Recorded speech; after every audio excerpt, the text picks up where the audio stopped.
Welcome back to another episode of Consciously Clueless. I'm your host, Carly, and I'll be your guide on the journey from consciousness to cluelessness and back around again. Thanks for joining me on another solo episode. Whether it's Sunday night and you're gearing up for the week, it's Monday morning and you're on your way to work, or any other day you've tuned in, I'm really glad you're here.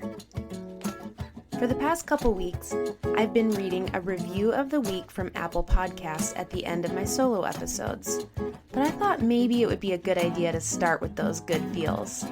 So this review of the week is from Miss K 2018. It's titled, Just What the World Needs. I can't say enough good things about this podcast or its creator, Carly. So well-informed, inspiring, fun, and easy to listen to. Carly covers the topics that resonate with the listeners for the world we live in now and to help us create the world we want to live in. I highly recommend following this podcast as well as all of Carly's social media. Thank you so much for that beautiful review. I've said this a million times, but I'll keep saying it. Knowing that there are people out there getting something out of this podcast or what I write or what I post gives me such a feeling of gratitude, and it inspires me to keep going. So thank you for that review. If you want to be read as a review of the week, go ahead and leave a review on Apple Podcasts, and you could be on here next week. So tonight's episode, I've had this question in my brain for a while now, and I've been thinking it over, but specifically with everything going on lately. And the question is, how do you react to being wrong? Now, how many of you heard that and had like a physical reaction like, oh, I can't handle it? If you did, I get it. I historically have not done the best job over the years of finding out that I was wrong and then acting appropriately afterwards. But I would like to say that I've been growing into that a lot more. So this can take place on a few different levels. Let me explain.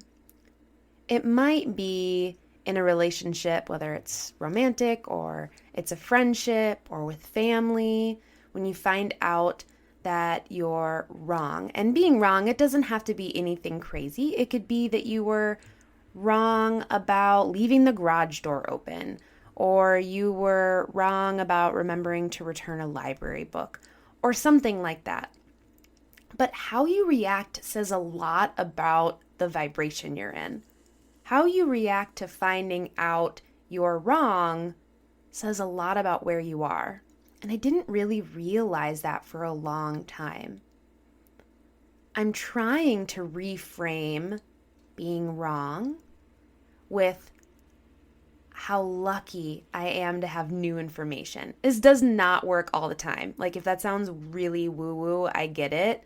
Because we can't just find out we're wrong and all the time be like, oh, thank you for the new information. I mean, we could, but it's really hard. But that's what I'm trying to do.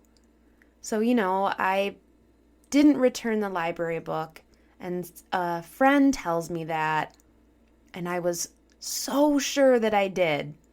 And then I just have to say, oh my gosh, you're right, I didn't. And for some of you that maybe aren't stubborn or competitive and you're already like, why is this a big deal? That's not a big deal. I know others out there understand what I mean when it's hard to be wrong. I know there are others out there that feel me on this. But what I've been really thinking about lately is on this societal, global scale. How do you react when you find out something you knew was maybe not right, or something you did was maybe not right, or something you said was maybe not right? Something I talked about in a previous episode with a guest was just about how once you take the blinders off of our food systems and our understanding of food, specifically in westernized cultures, there's a lot of misinformation. And once you start to dig in, it's really overwhelming because it feels like everything you knew up to that point was a lie. Everything you knew about where you can get nutrients or what you should eat or drink to be healthy. Once going vegan, I felt like the whole system was a complete racket. And that can be hard to take. It's overwhelming. It also can leave us feeling really mistrusting of things in general. But how you react to finding out you were wrong or gaining new information says a lot about your growth. It's getting to that point with some of these things that I am excited to find out new information. Because it means I'm learning, and it means I'm not standing still or being stagnant. So let's take an example of Indigenous people being used as mascots for sports. There are a lot of people who may have not understood the gravity to the situation and to why it is wrong. But there is a conversation going on right now as teams are changing their mascots and their names about why that's so important. So what if you're someone who has supported this team forever and you didn't understand? It can feel jarring. I get it. But you found out new information and you're growing. So are you going to stand there and stomp your heels into the ground? Or are you going to say, wow, I did not know that, and now I get to know that and I can move on?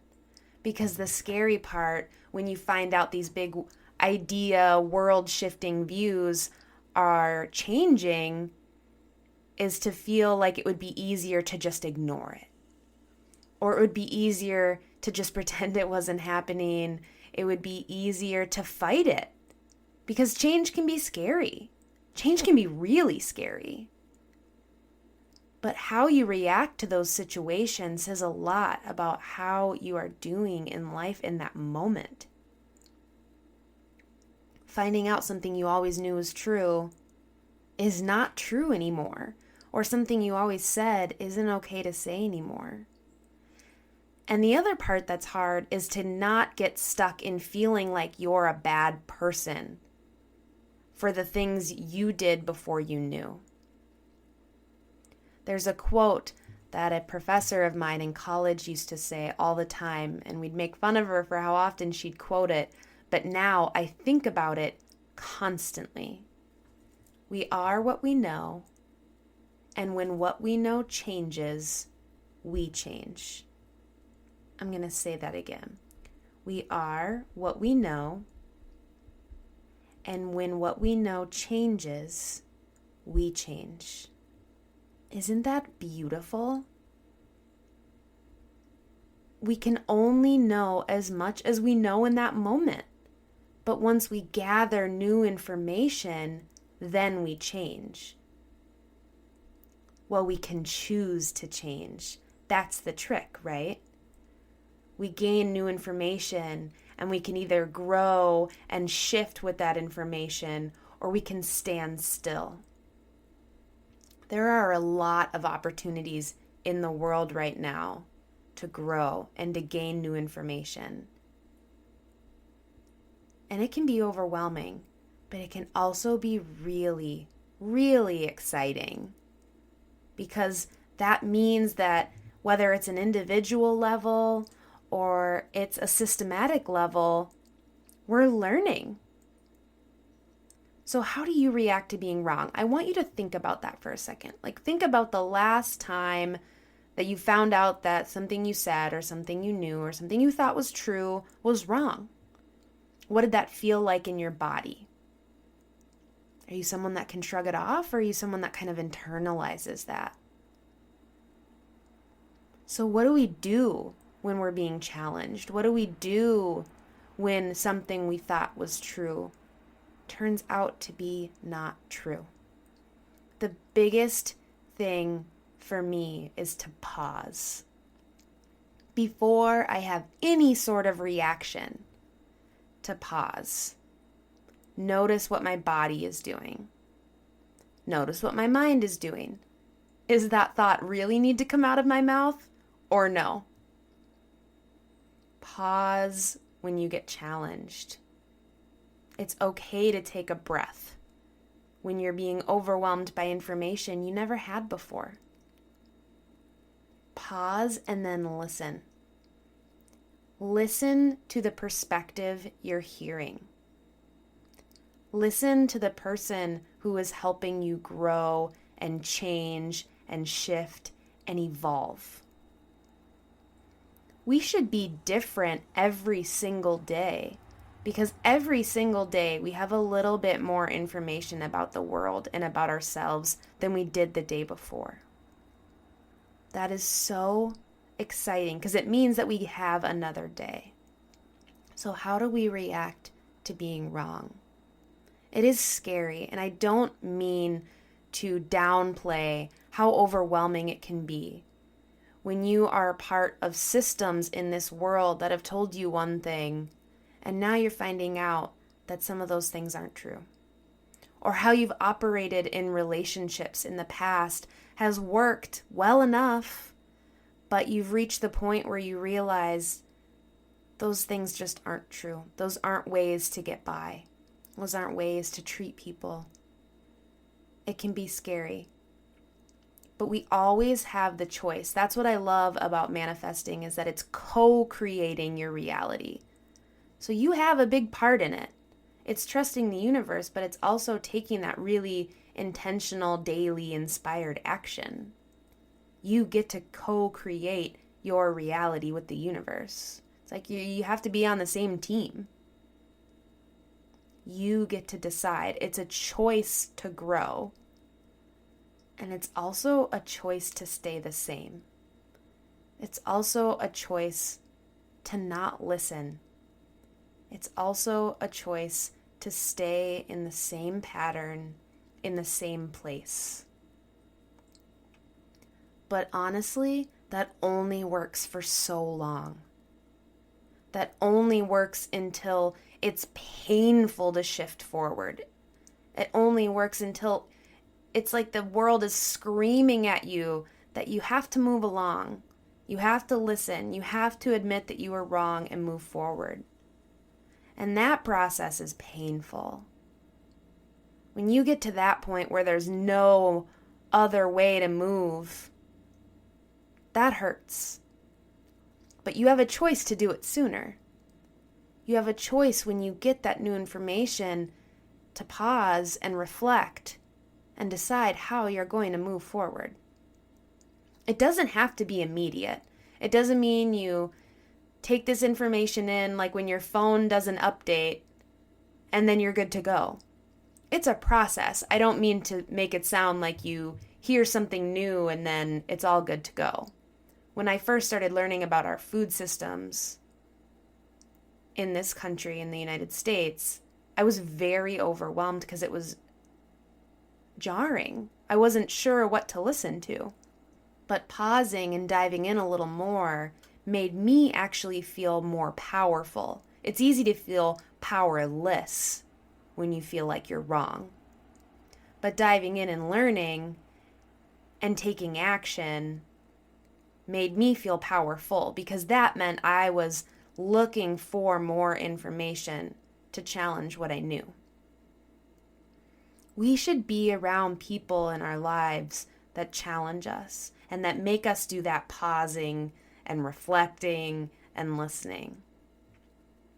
Those people are important. Even if it's something you don't agree with, the art of pausing and listening and learning if you're right or wrong, or if you need to adapt your perspective or shift, is crucial. It's really, really crucial. And these are things that we might have believed for years and years and years. These are things that we might have known to be true our whole life. And now they're shifting. The universe is shifting. So how do we respond? I like to think about when learning new information, thinking about the greater good, coming back to that why, that idea that we're all connected. Will taking in this information and learning and pausing and reflecting help me and everyone else? Probably. Will closing off my mind to other opinions and to other people and to things that I don't want to hear help me and everyone else? No. It simply won't. It definitely doesn't help me. And if I'm not growing, I'm not contributing to the growth and the evolution of everyone else. So I want you to think about, how do you react to being wrong? I'm not a guru. I'm stubborn. I'm competitive.